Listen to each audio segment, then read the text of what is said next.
वो कहता है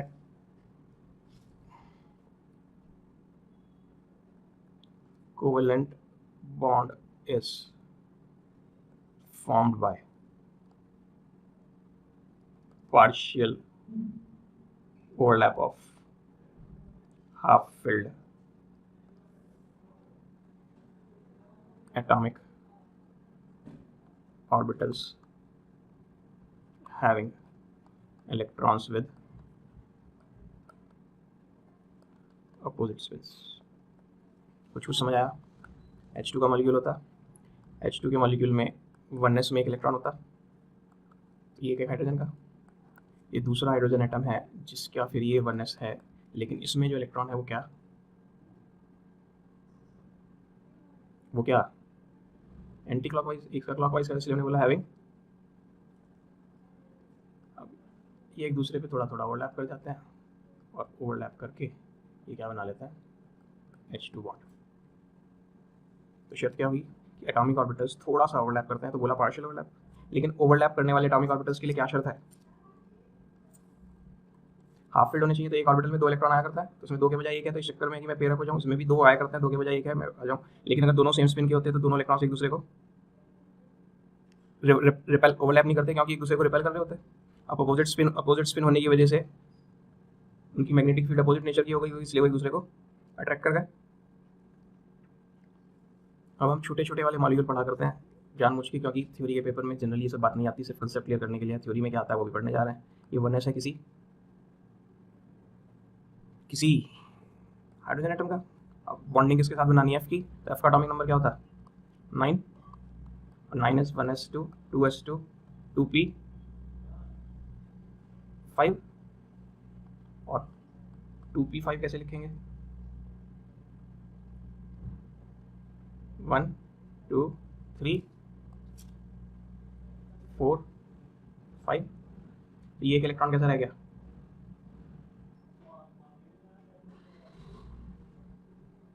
और ये एक इलेक्ट्रॉन जो अनपेयर्ड रह गया। तो 3 p ऑर्बिटल्स हम ऐसे बनाते हैं कि अगर आपको कुछ याद आ रहा हो, तीनों p ऑर्बिटल्स एक दूसरे के परपेंडिकुलर होते थे या नहीं। तो आप मानिए कि इस ऑर्बिटल में भी 2 इलेक्ट्रॉन हैं, इस वाले में भी 2 इलेक्ट्रॉन हैं, लेकिन इस वाले में ये वाला एक ही है। अब ये दोनों एक दूसरे के पास आए और एक दूसरे पर ओवरलैप हो गए। इसके अपने 2 इलेक्ट्रॉन एज इट इज रहे, इसके अपने 2 इलेक्ट्रॉन एज इट इज रहे। इसका क्या हुआ, एक इलेक्ट्रॉन इसका और एक इलेक्ट्रॉन इसका। ये क्या बन गया, H और F के बीच में बॉन्ड कैसे बना पाए, पार्शियल ओवरलैप। थोड़ा थोड़ा ओवरलैप हुआ, पूरा एक दूसरे पर ओवरलैप कर दिया। पूरा ओवरलैप तो ऐसे हो जाता, ये एक और इसके ऊपर दूसरा चढ़ जाता, तो थोड़ा सा ही ओवरलैप किया। अब दोनों कैसे थे, हाफ फील्ड। स्पिन कैसी थी दोनों की, स्पिन कैसी थी, अपोजिट। O2 के मॉलिक्यूल में डबल बॉन्ड बनता है क्या, 1s2 2s2 2p4 2p4 will be like this, 1 2 3 and this is 4। अब O2 हमने बचपन से सुना था, 10th में 9th में कहीं पढ़ा था, वो डबल बॉन्ड वैसा होता। कैसे बात बनाए,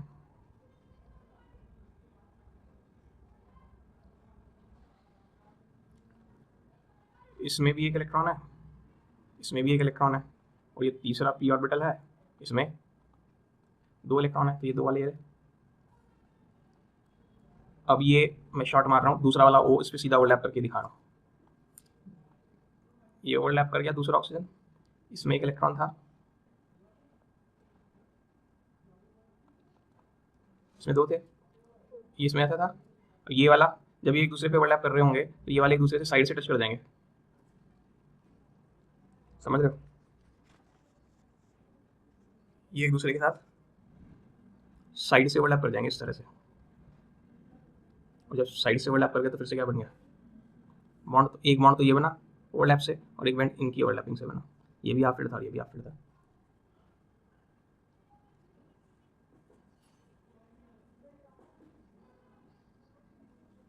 मैडम दोनों के अपोजिट स्पिन में नहीं है, एक का ये है तो दूसरे से सामने वाले का कैसा होना चाहिए, ऐसा, इसका ये है तो इधर वाले का कैसा होना चाहिए, ऐसा।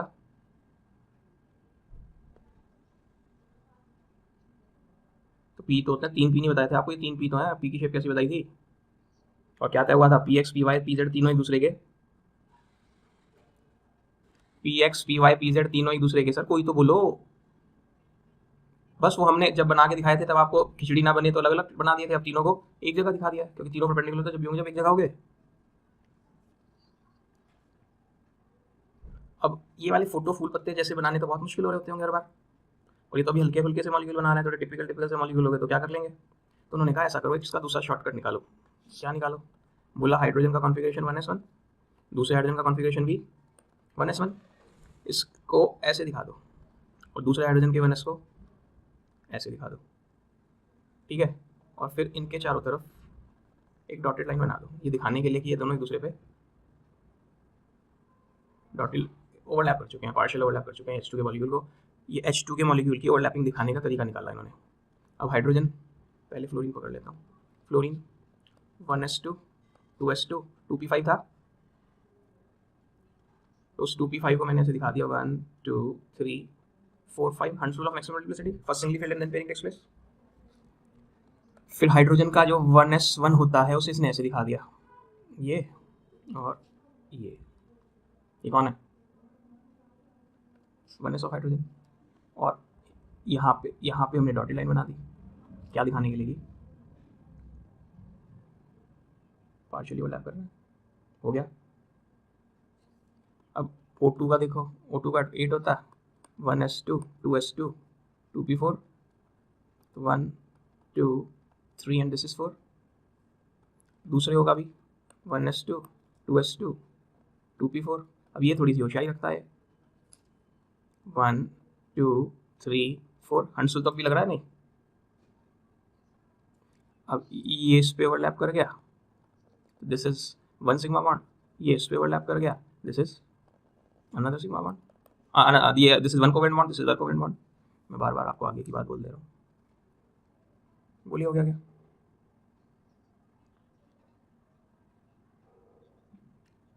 मर्जी है सर, अगर ये लिख रहे हो, ये मैंने ये रह गया मेरा, आपको यहाँ इनके साथ ये जरूर लिखना कि ये 2p है और ये भी 2p है, दिखा देते हो तो अच्छा। बॉक्स बना के दिखा देगा वो काला, तो बॉक्स में 2 इलेक्ट्रॉन, दूसरे बॉक्स में 2 इलेक्ट्रॉन।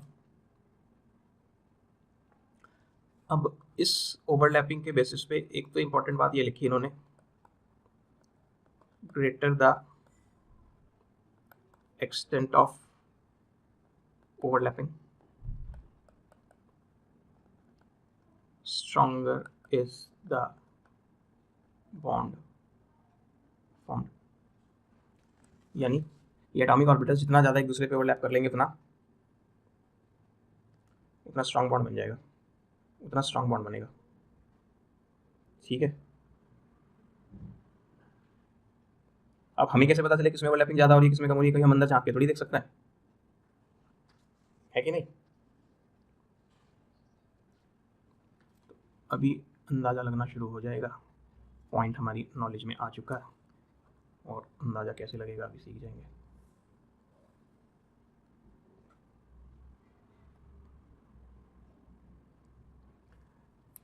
इस कहानी के बेसिस पर types of covalent bond on basis of overlap या ऑन बेसिस ऑफ ओवरलैपिंग, तो 2 होते हैं, एक को कहते हैं सिग्मा, और सिग्मा हम यहाँ केमिस्ट्री में ऐसे डिनोट करते हैं, ये जैसे बड़े माइक्स म्यूट कर दो सर सब लोग अपने। सिग्मा बॉन्ड को किससे डिनोट करते हैं, इससे, ये क्या बड़े O की मात्रा है, तो हमें इसको स्लैंट नहीं करना होता, केमिस्ट्री में बिल्कुल स्ट्रेट बनाना होता, जैसे ऐसी होती। सिग्मा बनाना आ गया क्योंकि मैथ्स वालों का सिग्मा तो ये होता है, तो सिग्मा बॉन्ड, और आसान कर देते हैं, थोड़ा सा टाइम बच जाएगा।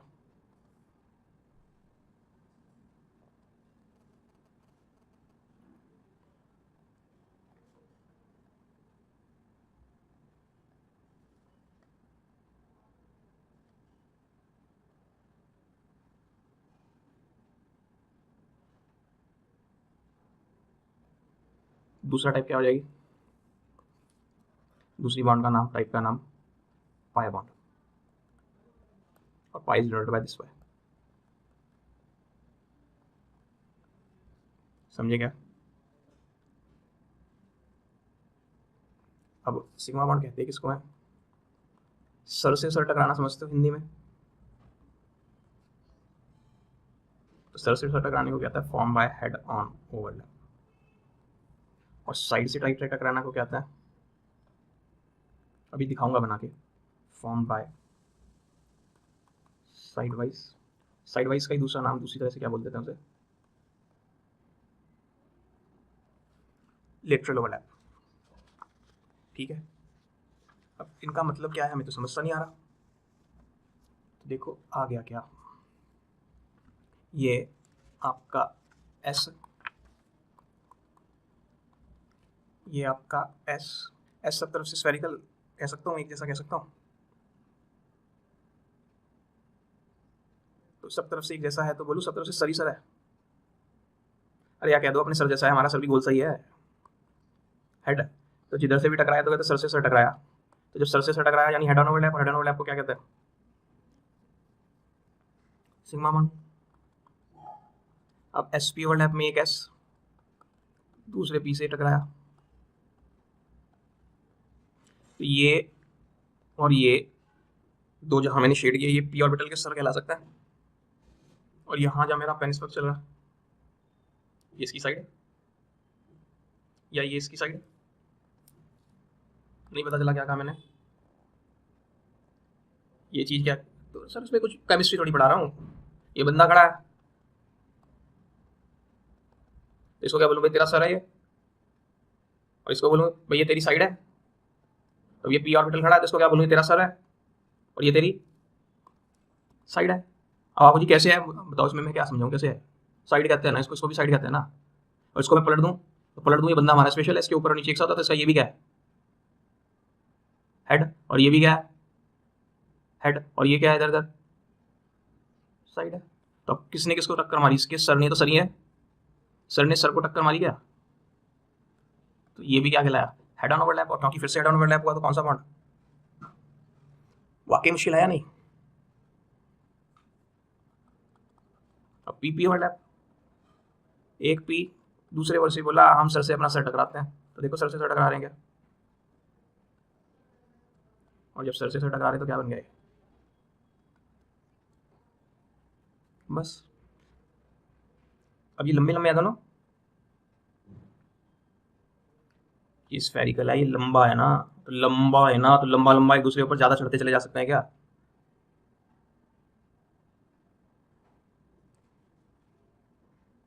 कोई बात नहीं, ना आने दो, ये तो समझ आ गया हेड ऑन है। अभी और एग्जांपल दूंगा दूसरे तरह से पकड़ के समझाऊंगा हाइब्रिडाइजेशन के एंगल से, फिर बहुत आसानी से आ जाएगा। ये तो मान गए हाँ तीनों सर से सर टकराए।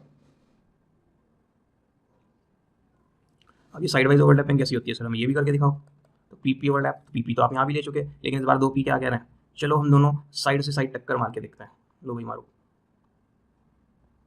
देखना साइड से साइड टक्कर मार के ओवरलैपिंग होगी यहाँ पे, और यहाँ भी ओवरलैपिंग होगी, इसमें ज़्यादा ओवरलैपिंग हुई इस सर से सर में या साइड से साइड में, अब तो समझ आया है, अब भी नहीं आया कि ओवरलैपिंग ज़्यादा किस में हो रही है। अब ये कौन सा बॉन्ड, ये कौन सा बॉन्ड, ज़्यादा ओवरलैपिंग कम ओवरलैपिंग, मैं क्या लिख रहा हूँ, ये ओवरलैपिंग ज़्यादा होती है, ये वाली ओवरलैपिंग कम होती है, जबकि देखने में पहली नज़र में क्या लग रहा है कि ये ज़्यादा है और ये कम है, क्यों है समझेंगे, अभी हाइब्रिडेशन टॉपिक आ रहा है, जल्दी उस हाइब्रिडेशन टॉपिक में समझेंगे। तब तक मान लो पीपी जो साइड से टक्कर मारते थे तो लगता था कि ज़्यादा ओवरलैपिंग हुई है, लेकिन सर ने हमें गलत पढ़ाया था, सर ने कहा था कि नहीं वहाँ लेसर ओवरलैपिंग होती है। मान लेते कुछ पैसे थोड़ी लग रहे थोड़ी देर के लिए, जब तक हमारा हाइब्रिडेशन आर्टिकल आता है, इतना तो भरोसा हो गया होगा कि भाई हाँ बात बाद में घुमा के कह देते हैं, लेकिन कह देते हैं, प्रूव कर देते हैं जो कहा, और जहाँ नहीं प्रूव होना मैं तो वहाँ पहले ही कह देता हूँ कि भाई ये तो ध्यान ही रखना पड़ेगा, इसका कोई इलाज नहीं है। तो मैं यहाँ लिख रहा हूँ ग्रेटर एक्सटेंट ऑफ ओवरलैपिंग, किस में लिख रहा हूँ, किस साइड पे लिख रहा हूँ, ये देयरफॉर स्ट्रॉन्गर, और यहाँ क्या लिखा, ये मेरे कोर्स में नहीं है, इसको P pi D by bonding कहते हैं, पी और डी कर रहे हैं तो कहना तो चाहिए था पी डी बॉन्डिंग, लेकिन पी डी ओवरलैप के लिए क्या कहते हैं पी पाई डी बाई, और कभी ऐसा हो, ये मेरे कोर्स में नहीं है, मैं ऐसे ही एंट्रेंस के एंगल से बता रहा हूँ। तो 2 डी है, ये बोलो, ये दोनों डी है ना, तो ये क्या कहलाए अगर ये एक दूसरे से ऐसे ओवरलैप कर जाए तो, बोलो यस और नो। तो यहाँ क्या लेसर एक्सटेंट क्यों है वो हमें भी फिलहाल नहीं समझ में आया, मान के चल रहे हैं बस कि होता होगा जब कहा जा रहा है। तो lesser extent of overlapping therefore weaker, तो ये एक दूसरे के रिस्पेक्ट में बात हो रही है। ये स्ट्रॉन्गर किससे स्ट्रॉन्गर, पाई वाले से, ये वीकर किससे, सिग्मा वाले से, ठीक है।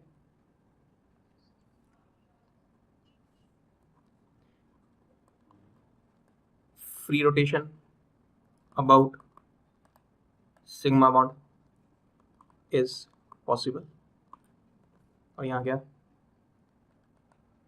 Free rotation about pi bond is not possible. पता नहीं चला ना क्या है,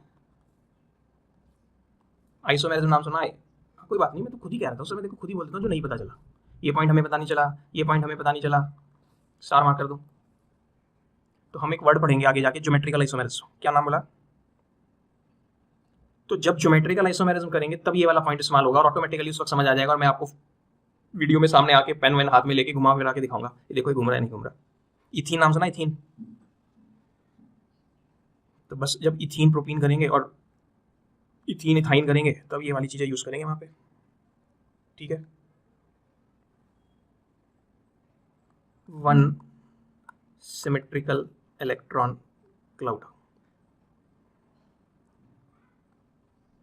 अबाउट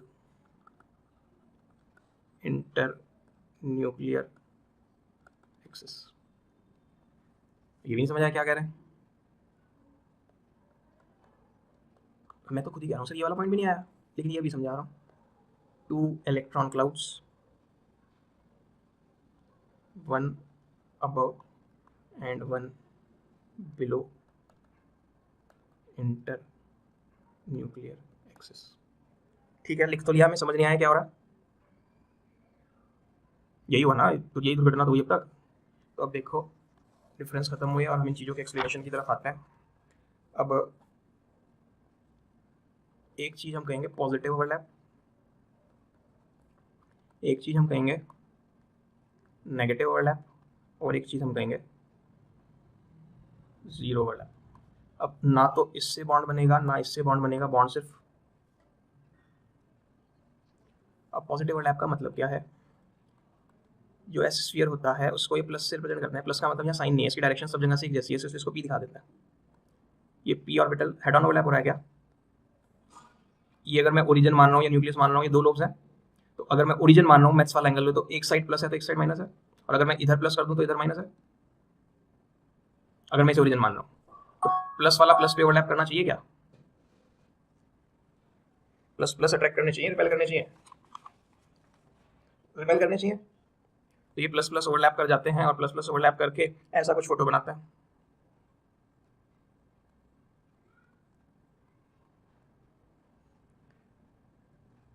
ये तो मैं इस वाले को तो रब कर दीजिए,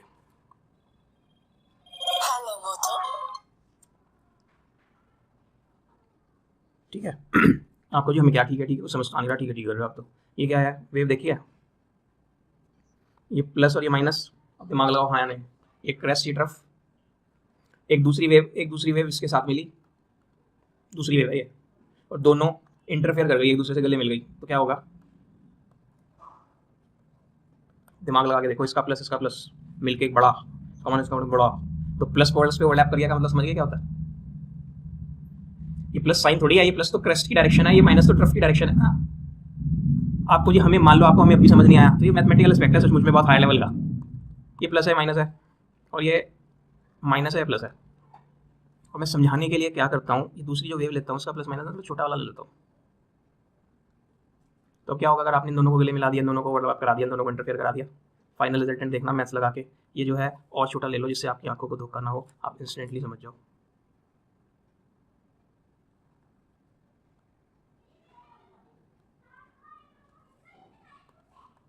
क्या होगा फाइनल?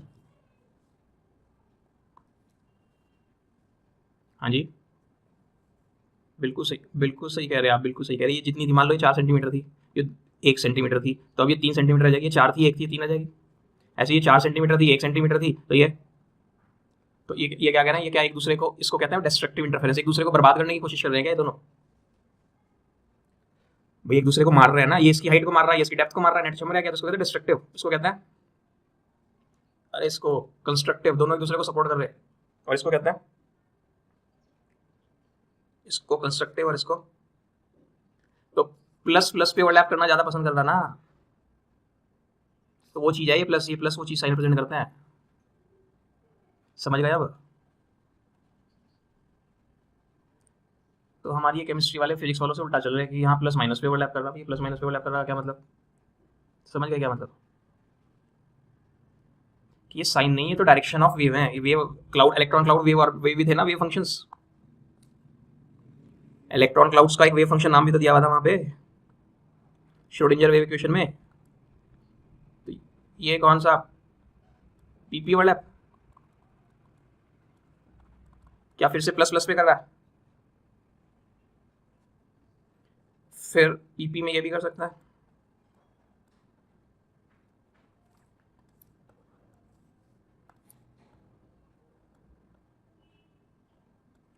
प्लस वाला प्लस पे ओवरलैप कर रहा है, माइनस वाला माइनस पे ओवरलैप कर रहा है। तो पीपी में ये तो साइड वाइज ओवरलैप, पीपी में ये हेड ऑन ओवरलैप। तो अगर मैं आपको ऐसे कह दूं ये पी जेड है, तो ये भी पी जेड है। अगर इसको कह दूं ये पी जेड को ले लो पी एक्स है, हालांकि कुछ भी रख सकते हैं, लेकिन आगे भी किसी और काम आ जाएगा। पी एक्स है, पी एक्स है, क्या हो गया भाई?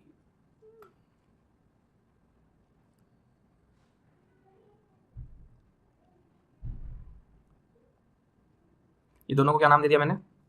P Z P Z. इसको सपोज मैंने कह दिया पी एक्स, और ये कौन है?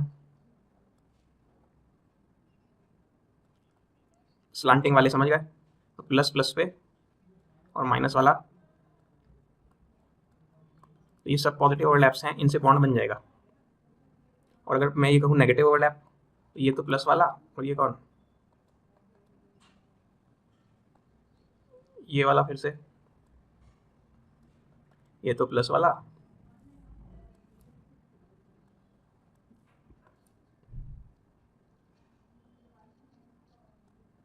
और इसका माइनस वाला, और इसका प्लस वाला। तो ये ओवरलैपिंग पॉसिबल नहीं है, समझ गए? वेव की टर्म्स में समझो, ये तो ऊपर वाला और ये दूसरे वाले का नीचे वाला है, तो दूसरे को मारने की कोशिश करेंगे, हाँ या नहीं? ये इलेक्ट्रॉन क्लाउड ऊपर वाला है और ये इलेक्ट्रॉन क्लाउड नीचे वाला है, ये भी नेगेटिव ओवरलैप। इसी तरह से इसका प्लस, इसका माइनस, इसका माइनस, इसका प्लस, तो ये भी क्या है? Negative overlap. इससे भी बॉन्ड नहीं बन रहा होगा। और इसी तरह ये भी बना लोगे ना।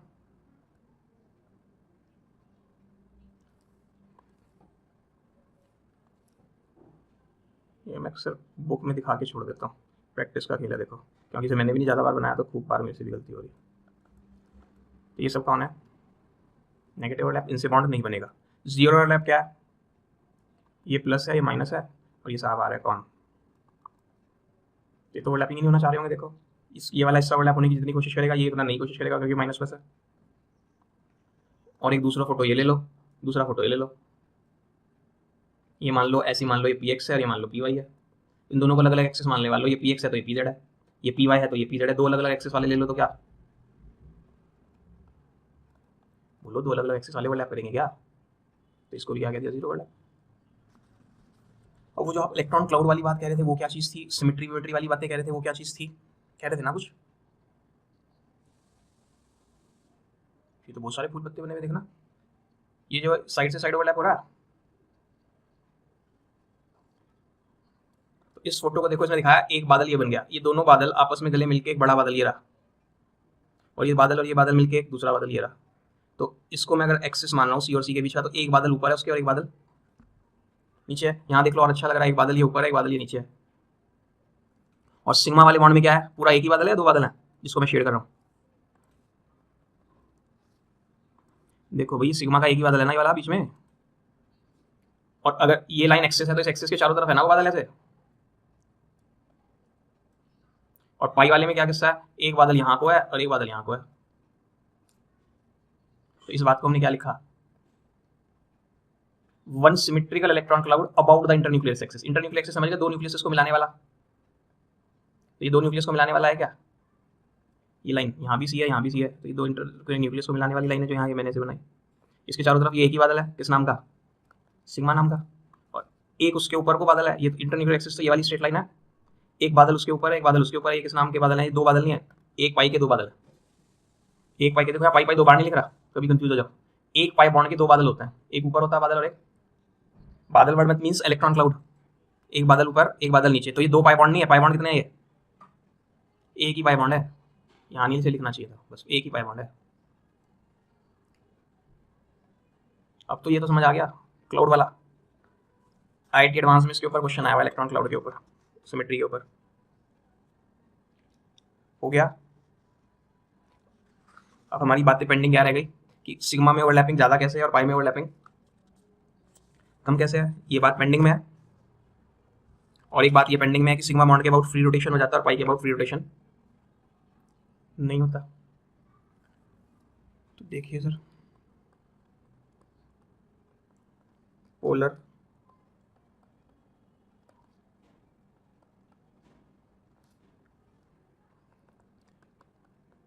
जिन साहब की क्वारी थी 3 दिन पहले, वो लापता, polar and non polar covalent bond, वो 2-3 दिन आगे बात कर लेते थे, थोड़ा आगे पढ़ते थे, अच्छे थे। Polar and non polar covalent bond ये क्या है, तो हमने इलेक्ट्रोनेगेटिविटी पढ़ ली क्या, पढ़ तो ली थी जब हमारे घर हमारे सामने आइसक्रीम रखी थी और हमारा मन कर रहा था हमें खाने को मिल जाए, तो डेट वाज इलेक्ट्रोनेगेटिविटी। और अगर वो आइसक्रीम हमने खा ली थी तो खाने पर हमने क्या किया था, एनर्जी रिलीज की थी, और उस रिलीज एनर्जी का क्या नाम था, इलेक्ट्रॉन गेन एंथैल्पी। तो मेरा मन कर रहा है वो मुझे आइसक्रीम खाने को मिल जाए, डेट वाज इलेक्ट्रोनेगेटिविटी, और उस आइसक्रीम को खा के मैंने दुआई दी थी आइसक्रीम खिलाने वाले को, that was electron gain enthalpy. याद आ गया difference between electronegativity and electron gain enthalpy. तो अब ये एच और ये एच ने दोनों ने मिलकर 1-1 रुपए का पेन खरीदा था, ये भी याद आ गया होगा। तो दोनों बंदे स्कूल में एक ही बेंच पे बैठते हैं, ये एच साहब हैं और ये दूसरे एच साहब हैं। तो जब पेन रखते होंगे तो बिल्कुल मेज नाप के लगते होंगे, टेबल नाप के सेंटर में, ये 1 रुपया मेरा 1 रुपया मेरा। लेकिन ये हो गए एच और सी एल साहब, कुछ याद आ गया हो, एच की इलेक्ट्रोनेगेटिविटी शायद 2.1 थी और सी एल की, अगर डेल्टा ई एन मतलब इलेक्ट्रोनेगेटिव डिफरेंस ग्रेटर देन 1.7 हो तो यूजुअली आयोनिक बॉन्ड, ये बहुत ही ब्लंट सा जनरलाइजेशन है जो हमेशा सही नहीं बैठता। अगर दो एटम्स का इलेक्ट्रोनेगेटिव डिफरेंस 1.7 से ज़्यादा आ रहा हो तो क्या कह देते हैं कि इन दोनों के बीच में यूजुअली क्या होगा, आयोनिक बॉन्ड बन जाएगा। अब HCl में ये H साहब है और ये खाते पीते करके सेहतमंद Cl साहब है। जब तय हुआ था 1-1 रुपया मिलाना, तब तो ये बात तय हुई थी कि बिल्कुल सेंटर में रखा जाएगा पेन, दोनों का कंट्रीब्यूशन बराबर है। लिखने की बात होगी तो जितनी देर H लिखेगा उतनी देर ही, लेकिन ये क्या हुआ, ये पेन तो धीरे धीरे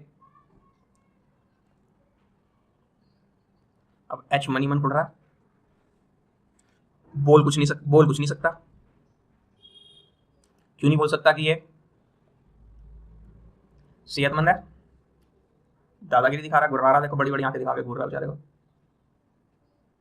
बस क्या हो गया, पोलराइजेशन, इसके और इसके मन में खटास आ गई, बेईमानी आ गई पार्टनरशिप पे। ये क्या सोच रहा है, पार्टनरशिप का जो अमाउंट है, शेयर्ड अमाउंट है, उस पर मैं कब्जा कर लूं। तो जब अपोजिट नेचर, तो इस साइड पे क्या स्लाइड पॉजिटिव, क्योंकि इसको फील आ रहा है मेरे इलेक्ट्रॉन लुट रहे हैं, और इस साइड का स्लाइड नेगेटिव, इसे क्या लग रहा है मैंने पड़ोसी का इलेक्ट्रॉन छीन लिए तो स्लाइड नेगेटिव। ये क्या हो गया,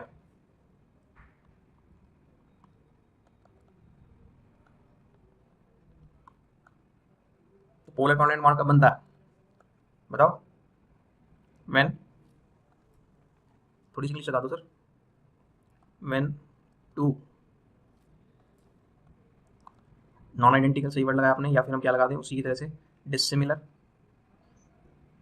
एटम्स ऑफ डिफरेंट क्या इलेक्ट्रोनेगेटिविटीज फॉर्म आ, या नहीं डिफरेंट होगा लेवल तो शेयरिंग प्रॉपर नहीं होगी, एक साइड को शेयरिंग किसकी जा रही होगी, तो वहाँ पोलराइजेशन हो जाएगा, और जहाँ पोलराइजेशन हो जाएगा मन में खटास आ जाएगी, मौका मिलते ही बॉन्ड टूटने की सोचेगा क्या। समझ नहीं आया क्या कह रहे हो?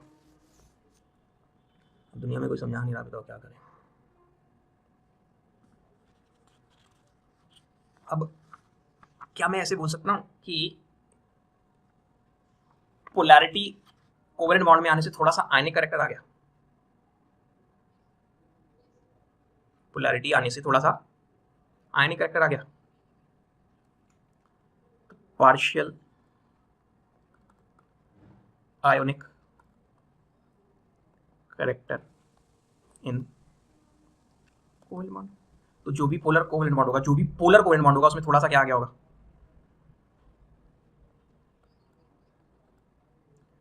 तो ये जो पोलैरिटी है, पोलैरिटी ऑफ कोवेलेंट बॉन्ड है, रिप्रेजेंटेड बाय, इसको रिप्रेजेंट करने का उन्होंने एक मैथमेटिकल तरीका निकाला। क्या कहा उस मैथमेटिकल तरीके को,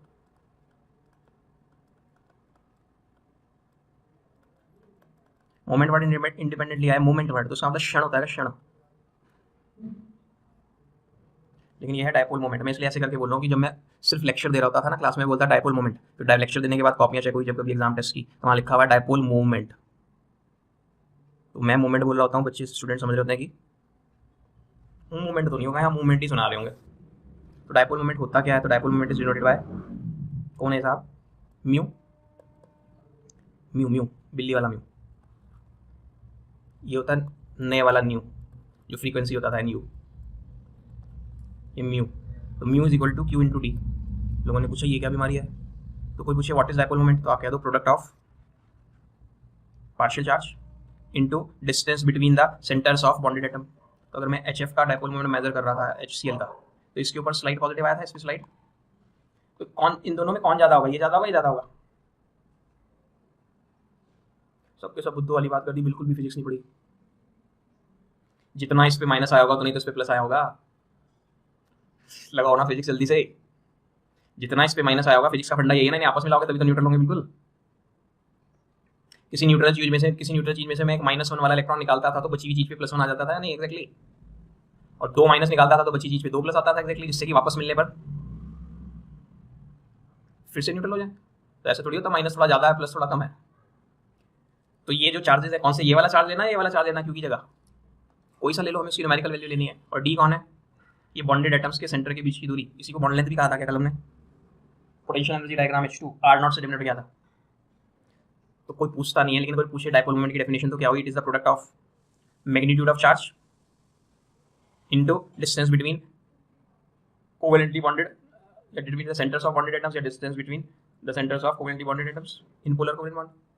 हाँ क्या, तो किसी ज़माने में Q इलेक्ट्रॉन का चार्ज 4.8 इंटू 10⁻⁻10 ESU होता था। उस वक्त इसका यूनिट क्या था चार्ज का, ESU, इलेक्ट्रोस्टैटिक यूनिट्स, जिसे आज की डेट में आप क्या कहते हो। और जो D होते थे उस जमाने में समथिंग इंटू 10⁻⁸ सेंटीमीटर की टर्म्स में होते थे, और आज की डेट में तो आप किसमें मेजर करते हो। यानी मैं कहना चाह रहा हूँ ये SI यूनिट्स हैं, ये दोनों SI यूनिट्स हैं, और ये दोनों SI यूनिट्स नहीं है। तो जब ESU और सेंटीमीटर चलता था तो ये चार्ज कितना होता होगा, ये वाला, इसकी वैल्यू इतनी है, इससे कुछ कम। स्क्रीन पे लिखा है ना भाई, ये मैंने नेगेटिव थोड़ी लिखा है, क्या लिखा है, पार्शियल नेगेटिव। ये तो एक इलेक्ट्रॉन का चार्ज है ना, तो -1 के इक्विवेलेंट चार्ज है, तो इसको आप -1 चार्ज नहीं कहते, एब्सोल्यूट चार्ज चुना कहते, जब रिलेटिव चार्ज कहते हो, what is the charge on electron, क्या कहते हो इन जनरल, -1। तो इस पूरे को तो -1 एज्यूम करते हो, इस पूरे को ही तो -1 एज्यूम करते हो या नहीं। तो ये चार्ज -1 जितना है क्या, अगर -1 होता तो फिर तो H+ और Cl- आयनिक हो गया था, ये तो उससे कम है। तो कम के नाम पे ऐसे कहता हूँ जी 1.2 इंटू 10⁻⁻10 है, 1.2 नहीं कहता, चलो 2.3 इंटू 10⁻⁻10 ऐसे कुछ होगा। तो कहता है वो कुछ भी हो, ये वैल्यू चेंज होती रहेगी, लेकिन ये साथ में सजेगा जरूर। इस बात को मैं इंग्लिश में बोलूँ, charge is of the order, charge is of the order, ORDER, order 10⁻⁻10 ESU, और D is of the order, D जो होगा वो समथिंग, इन दोनों के बीच की दूरी समथिंग इंटू तो ये समथिंग इंटू ये वाला समथिंग एक नया वाला समथिंग बन गया होगा क्या? लेकिन साथ में कौन सा जाता होगा? 10⁻−18 ESU सेंटीमीटर। अब इन्होंने देखा ये बेचारा हर बार सजा हुआ आ रहा है साथ में, जब भी किसी का डायपोल मोमेंट निकाल रहे हैं समथिंग इंटू 10⁻18 ESU आता है। तो इन्होंने कहा इसको ऐसा करो, ये वाला समथिंग तो एज इट इज रहने दो, इसको लिख दो डी। लोगों ने पूछा डी कौन? तो बोला 1D। डी कौन है? डी कौन है? डिबाई। फिजिक्स वालों का डी डायोप्टर था या तो पावर ऑफ लेंस, हमारा डी डिबाई है। और 1 डिबाई किसके इक्वल होता है? 10⁻−18 ESU सेंटीमीटर। तो मान लो यहाँ 5.1 इंटू 10⁻−18 ESU सेंटीमीटर आया, तो उसे आसानी के लिए क्या बोलते हैं? 5.1 डिबाई। मान लीजिए यहाँ आया 3.1 इंटू 10⁻−18 ESU सेंटीमीटर, तो क्या क्या देता है? 3.1 डिबाई। समझ गए? न्यूमेरिकल मेरी बुक में एक भी नहीं है। और 1 डिबाई को आप ये भी कह सकते हो is equal to modern terms में 3.33 इंटू 10⁻−30 कूलम्ब मीटर। इस सेंटीमीटर नहीं है कि सी कैपिटल है या एम स्मॉल है, कूलम्ब मीटर कन्वर्जन फैक्टर है। ESU सेंटीमीटर को अगर इसमें बदलते हैं तो क्या बनता है? 3.33 इंटू 10⁻।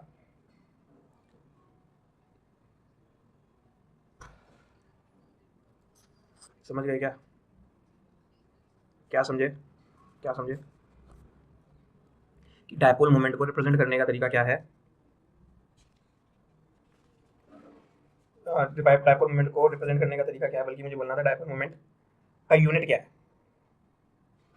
ठीक है, अब ये मेरे एंट्रेंस एग्जाम की बात है, मेरे कोर्स की बात नहीं है। डायपोल्स आर वेक्टर्स पढ़े क्या अभी कहीं फिजिक्स में या मैथ्स में? और वेक्टर्स होते थे क्या जिनकी मैग्नीट्यूड एंड डायरेक्शन दोनों होते हैं।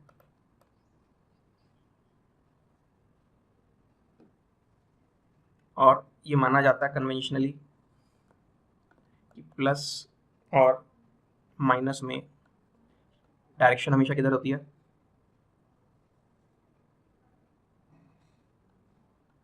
इलेक्ट्रॉन क्लाउड किधर की तरफ जा रहा है?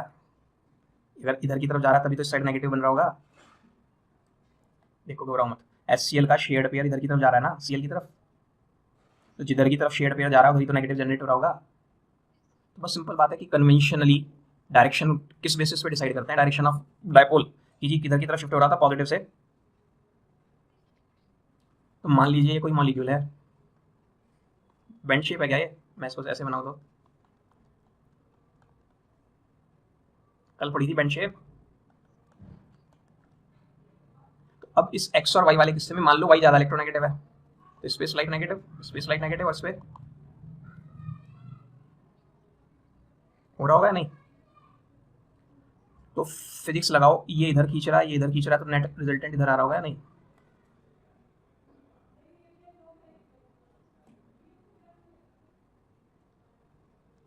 इसका डायपोल मोमेंट अगर μ1 है, इसका डायपोल मोमेंट अगर μ2 है, और ये एंगल कितना है? थीटा। तो जो रिजल्टेंट डायपोल मोमेंट होगा म्यू, वो ये होता है, वो फिजिक्स की कोई प्रॉपर्टी है, फिजिक्स वाले पढ़ाएंगे, डेरिवेशनल मैथमेटिक्स वाले भी पढ़ाते हैं। μ1 μ2 स्क्वायर प्लस ट्वाइस μ1 μ2, ऐसे ही पढ़ाते हैं। थीटा यही होता है ना पूरा,